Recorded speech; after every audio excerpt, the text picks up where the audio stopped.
I've always steered away from using visual effects whenever possible. I think that there are certain things you can't achieve otherwise, but in the past I've always been reticent to use visual effects to the extent that other filmmakers might. That being said, in the last few years there have been a lot of wonderful visual effects movies where it's beginning to become seamless even to me, and I'm a person who understands the way that they work, and I oversee them. Certainly in doing a movie like Iron Man, there's no way to do this film without them. And so the balance that you try to strike as a director, I think, is to mix up the visual effects with practical effects in a way where you start to forget where one begins and the other ends.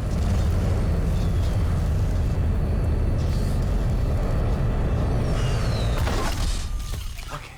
We looked at all the vendors that we could have doing the special effects on this, and we isolated different companies all over the world that we thought would be good. We looked at them for specific tasks that we thought they might be the best at. And within that, we looked at a bunch of tests that they did.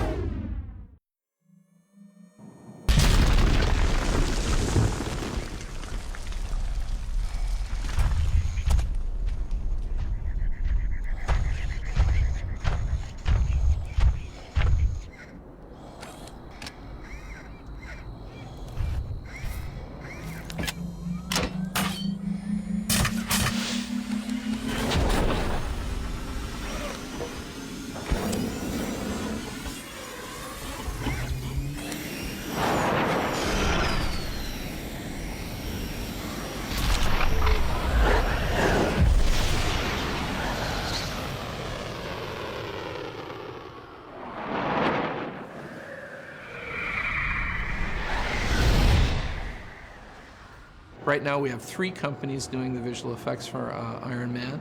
We have Industrial Light and Magic in San Francisco doing the lion's share of the work. It's the hardest work, I think. The Orphanage, also in San Francisco, which are ex-ILM people and now have a smaller company, and they're doing some of the smaller stuff. And then we have a very small house in Vancouver, Canada, called the Embassy, who's doing the Mark I sequences, which is the crudest suit, the one he makes out of spare parts.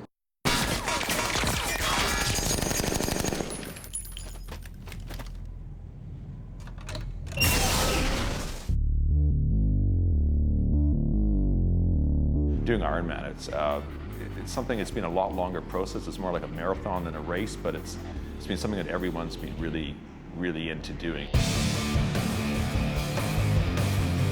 We started with the scan that we were given, and the scan didn't include all of the pieces, so we had to go in, add pieces that weren't included in the scan, and adjust things that maybe weren't entirely accurate. So there was a lot of remodeling that had to be done to get it to the final state.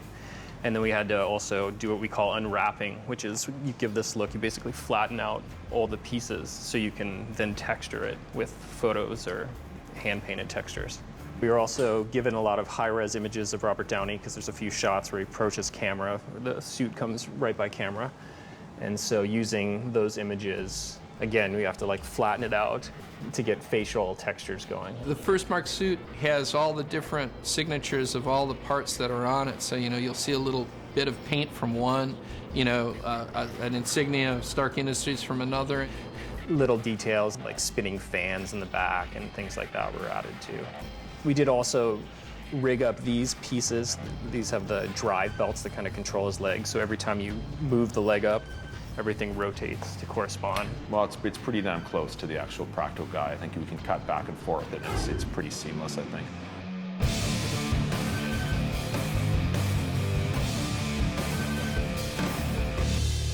Here is a mocap sequence that we got that they shot down in LA at Giant. And we got the mocap and we transferred it onto the rig of our 3D model. It's somewhat imperfect when it first comes in. This is the mocap of one of the sequences where he's walking down a hill with his flamethrower going. Once we get that and we map it onto our rig, it looks a little bit like that. So there's all kinds of problems with the shoulders and with his head. And once we clean that up, we end up with something looking a little bit more like this.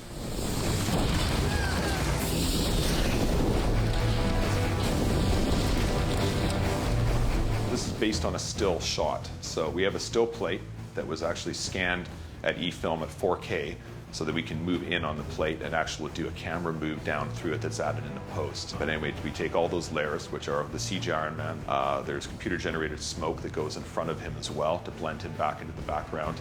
The CG reflection pass, and then color correcting. We even have little Robert Downey's eyes in there, and he's blinking up and down. Actually, a little bit. He has a little blinking, and he follows motion. So we move a null somewhere where we think the insurgent should be, and his eyes will track and follow them in that area where we think it should be looking.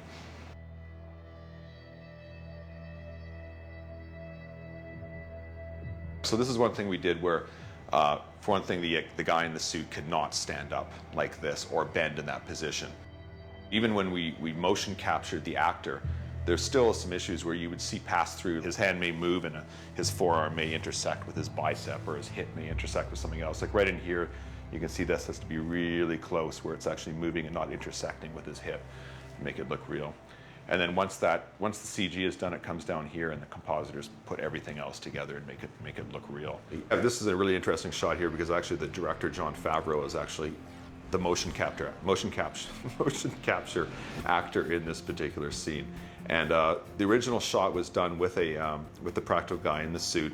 There was a little bit of a stumble and a bit of a weird move at the end after he did the punch, and the production really wasn't all that happy with it. And we're working on this shot right now, so you'll see that this is a much less final looking shot. Iron Man is really rough looking. This is a low res render, but you can actually see John's motion capture in there, and he's done a really good punch on the guy, sent him flying, and it's just a much more heroic stance, which is cool. And it's good that John got to get in that suit, and he can tell his friends for years to come how he got into Iron Man's suit.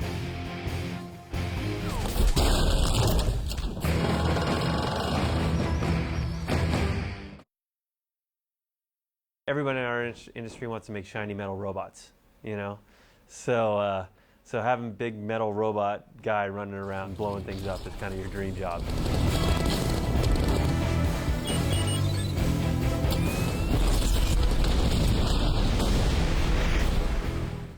I remember talking to John Nelson way back, and we were talking about, well, what are we going to do with Iron Man? Because we've got Robert Downey Jr., who's an amazing character actor and is all about the face and the eyes, but we're sticking him in this metal suit where nobody's going to be able to see him.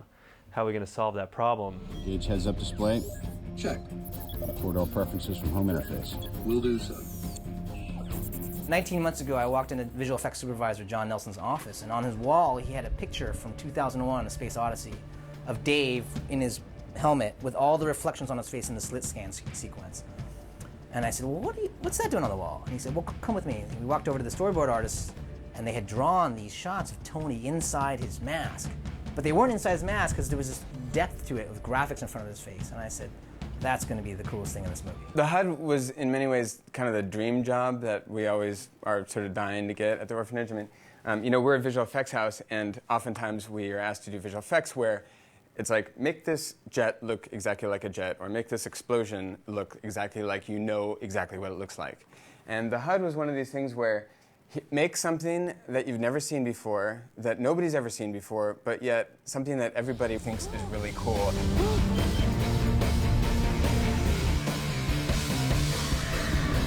And about your dream. We have many of these shots where you actually see Tony flying and you see him doing his thing, but then we actually see it through Tony's eyes looking out. And that's a big challenge, to make all of that work in a way that keeps it all the spectacle within a believable sphere. As a graphic designer, you're constantly striving to make what we consider a good design. And good design always starts with, what's our playing field? What are we trying to do here? What are our constraints? Every single widget that's in these shots, every single thing that's there has been thought about. The audience may not pick up on what that is. They just know they can relate to it because it's intuitive. And that's a word that came up over and over again in this HUD design process. Is it intuitive?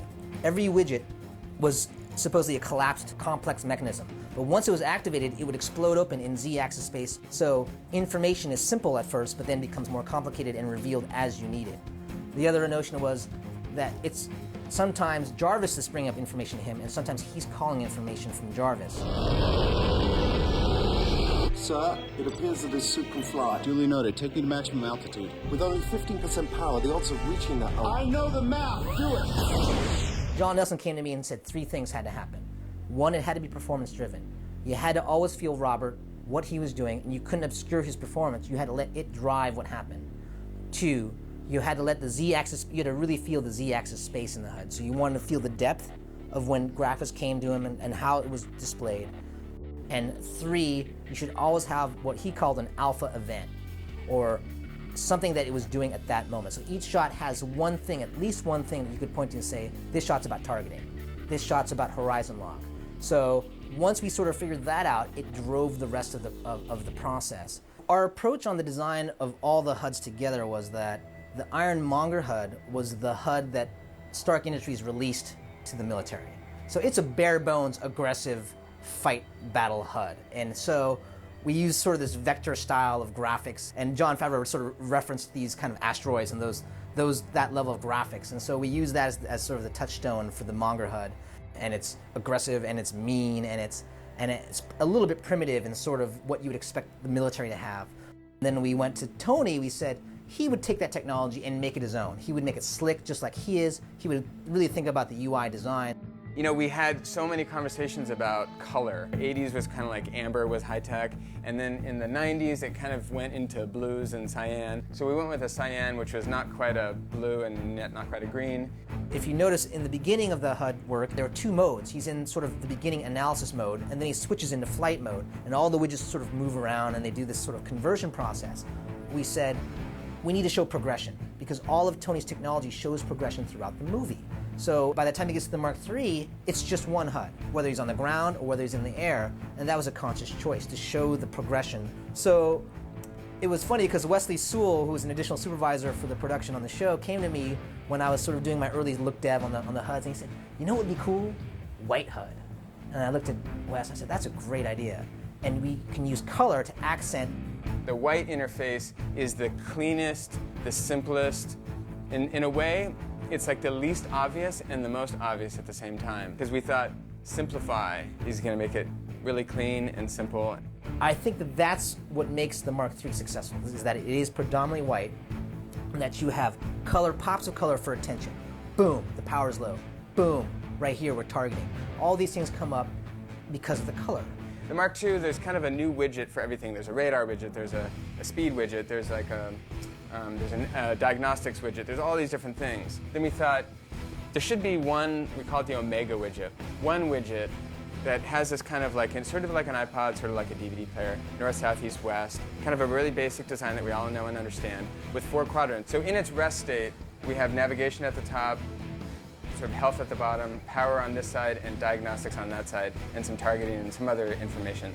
But then, when he actually looks at it, there should be a lot more information available. So this whole bottom thing, which used to be just a single power level, then expands out, and we can see how it's got all of these new calipers, and they all, from Tony's perspective, looking through it, it explodes out in Z away from him. So that's the power side of it.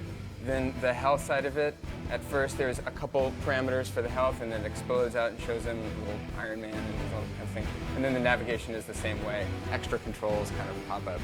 I see all the great work that those guys in the orphanage did to make the HUDs great. And my hat's off really to Dov Rock and his crew of people up there at the orphanage. Jonathan Rothbart, the overall supervisor, did a great job with these HUDs, and I'm really happy with it. Jarvis, sometimes you gotta run before you can walk.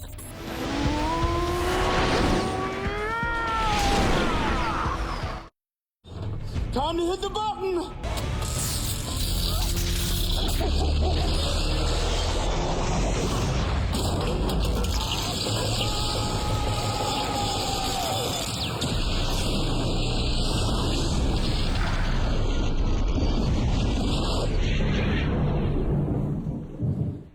It's funny, you go into a project like Iron Man and you say, okay, well, we've done robotic sort of things, we've done vehicles, you know, this should be okay. Kill power.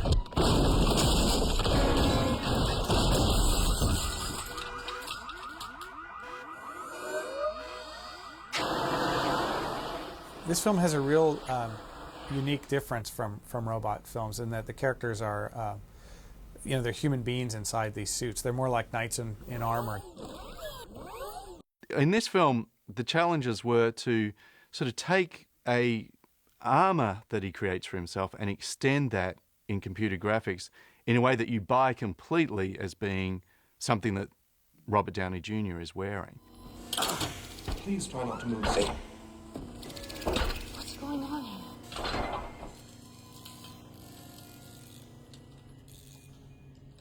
Let's face it, this is not the worst thing you've caught me doing. I went over and talked to some of our best hard surface model people, Bruce Holcomb and Ron Woodall, and basically said, oh look, I've got this project coming called Iron Man, we have to do a test. And they jumped out of their seats and hit the roof laughing, and it was like, yes! We had just sort of not maybe a month prior, not having heard anything about, the project starting. Maybe a month prior, started seriously talking about trying to do something with it again. And he and I both had made the backgrounds on our machines Iron Man related, images, just to sort of daily inspire one another. And he used to say, we're never going to get this thing done. It's a big pipe dream. And then that's when Ben did come and kind of mentioned it, and he basically said, I told you they were going to do it. Now they got it, and now you can't do it. It's interesting, Jon Favreau's approach to filmmaking, which makes it really great to work with him, is it's almost Altman-esque, which is kind of an odd thing that you see. You don't normally run into that with visual effects. A really gratifying side of that is that you get to contribute ideas, and it's a collaboration, and he would challenge us. Jon Favreau's approach to the creatures, the way they work, he didn't want it to be kung fu-y. He wanted it to be more like, bare-knuckle brawling. He definitely has kind of the cool library in his head of, cool YouTube stuff. Jon Favreau is very much about invisible visual effects supporting the story. And we talked a lot about stressing what the suit could do and not creating shots just to show off the visual effect there. We want to create a shot to tell the story and tell it well. Iron Man didn't feel like it was approached like a superhero movie. It felt like it was approached like something with more realism. We started off by referencing a lot of the comic book art, like the early artwork that Jack Kirby had done, and later on I think Steve Ditko had done in terms of the tech and things like that. So say, his energy is, rendered a certain way in the comic book, his RT energy and his chest RT energy. But how does that translate onto a photorealistic environment, say on screen, where, you have to believe that this energy is powerful enough to, shoot a car out of the way or shoot him through the sky like a fighter jet. So that's when we started referencing a lot of real-life, real-world instances where this technology, what does this type of technology look like?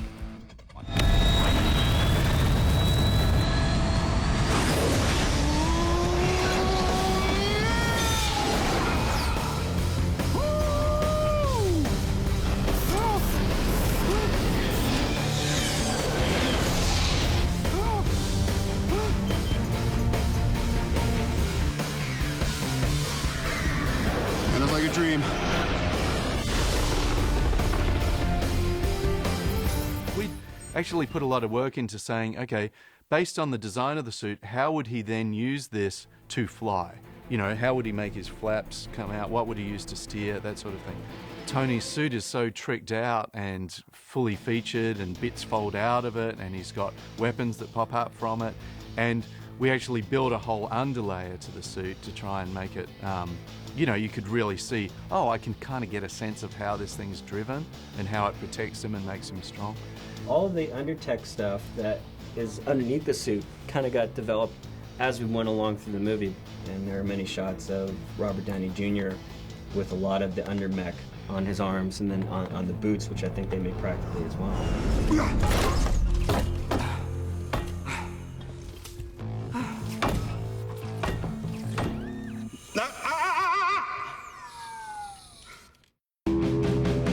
Sequence early on where he's tested all his flying rig, and he's made, got his what we call repulsor technology thrusters, the things that actually propel him, and he's made a suit, a flying suit that he's testing.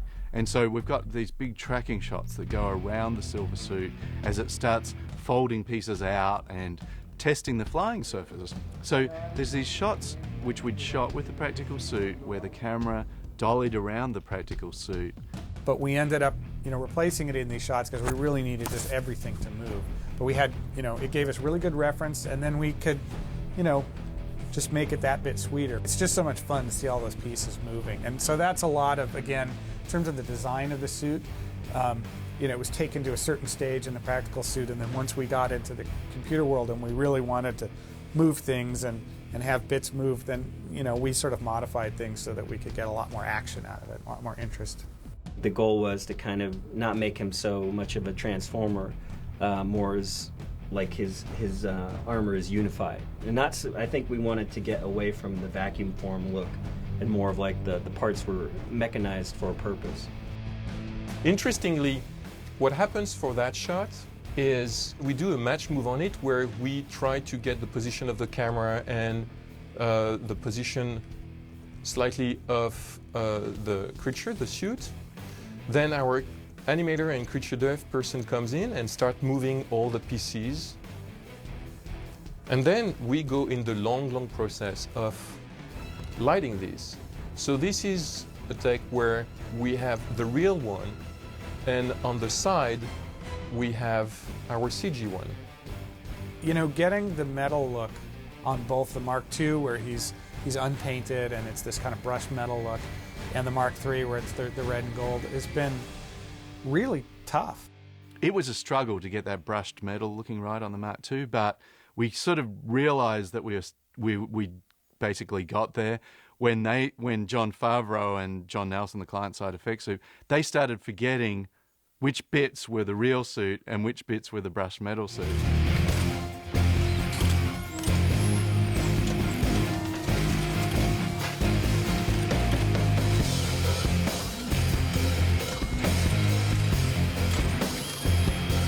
That sort of marriage of the CG and the real, where you're not sure where one ends and one... that's something we always strive for. In one scene, we'd filmed Robert in a helmet and very little else. Initially, there was a slightly different take on that whole event. Iron Man was going to crash land on the roof, and he was going to be trying to rewire some stuff on the roof, and then Ironmonger was going to land on the roof and interrupt him. Now, during the evolution of the film, that changed, and Robert actually had thought he'd got rid of Ironmonger, that he's gone now.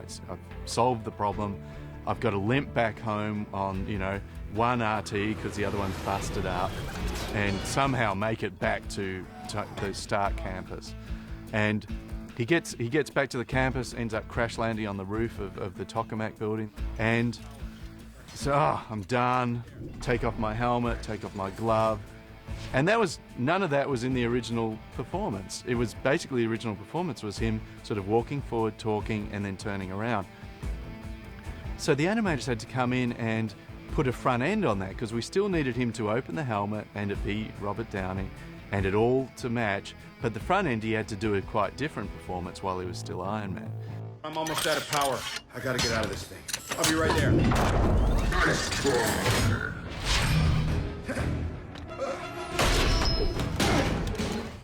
We actually went out and took a lot of photographs of all the sets that we were on so that we would have virtual backgrounds. We could recreate the sets in the computer on an as-needed basis. So then we had the option, when John wanted us to free up the camera. And so we can actually move the camera around to places that it never was in the original footage. So then when we come back to the shot and do our version of it, we're panned a lot more to the right, and we've added all this in over here. This is all digital now, but we've mapped on photos that we took of the real set and then put in the sky so that we can really stretch it out and have a much bigger camera move than we had in the original shot. And then the jump is a lot bigger now with a more heroic moment in the middle of it. We tried to get what we've been calling a Marvel moment, which is sort of, here where he's really flying through the air, he's got his fist up and he comes down for this big punch.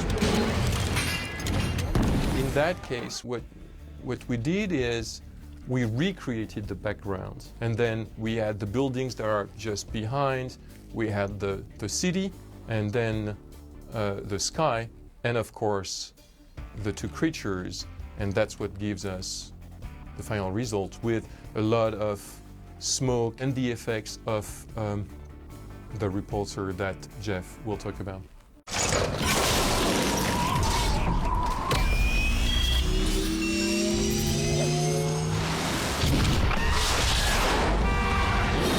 See some of the various types of elements that went into making like the RT effect on like the foot.